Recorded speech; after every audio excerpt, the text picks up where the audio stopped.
Today I'm starting my series of Back to Basics and we're talking about pensions.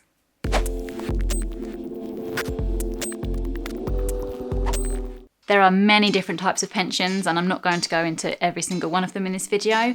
I'm going to be talking about personal pensions, what you can invest in today and what most of you will probably be invested in by way of a workplace pension at least.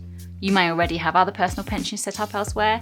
That's great if you do. So that's what I'm going to be talking about today. If you have pensions of your own, this might be a great refresher, or it might be helpful if you're not really confident with what's happening with your pension, and it might prompt you to go and look at it properly and review it and assess it a bit yourself.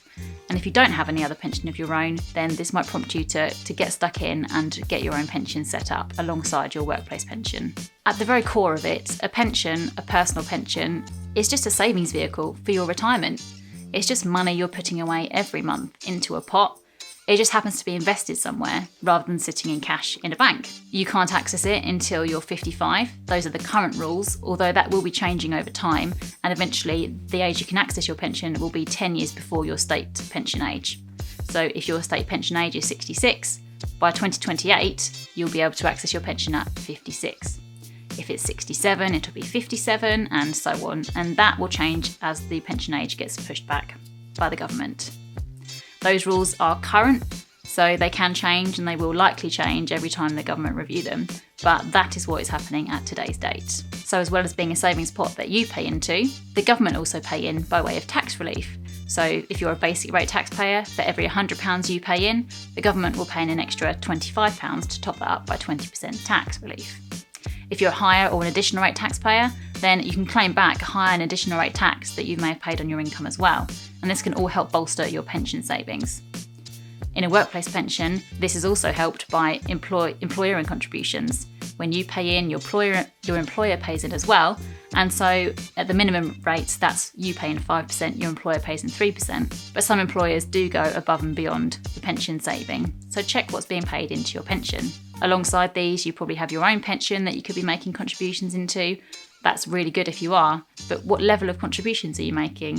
If you haven't reviewed that in a while, it might be a good idea to have a look and see if you can increase them. There is no limit on the number of pensions you can have. Your state pension is something that is entirely separate to everything else, and you can't get that until you hit state pension age. But you can go onto the internet and get a state pension forecast at any time, and that will tell you what you're entitled to at today's date, but also if you want the full entitlement, how many more years of national insurance contributions you have to pay. In most cases, at the very minimum, you will have your state pension and a workplace pension, but if you've changed jobs throughout your lifetime, then you'll probably have accumulated several pension pots with different employers, and you might have just left them there, which is fine.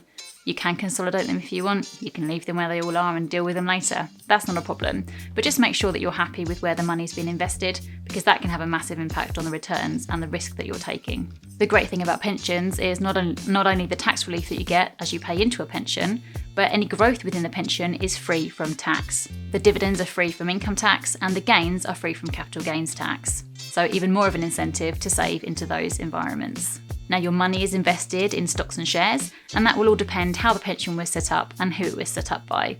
You may have had an input into that, or it may have just been done by a default fund by your employer. Do make sure you know what's going on with that money and where the money is invested, how risky it is. And if it's high risk, you have to be happy with that risk level. And if it's low risk, you also have to be happy with that.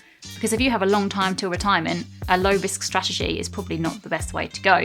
But that's something you need to look at and probably speak to a financial advisor about. When you get to retirement at the other end, pensions options have changed vastly in the past few years. So it really is advisable to speak to a financial advisor about your options. So you can work out what you've got, what you want to achieve, and they can help you to get there. If you need help setting a pension up or reviewing your existing pots, or you want to look at consolidating them together, then get in touch. Or if you're at the opposite end of the spectrum and you're actually coming up to retirement and you want to do something, I can also help with that. So do get in touch and let me know.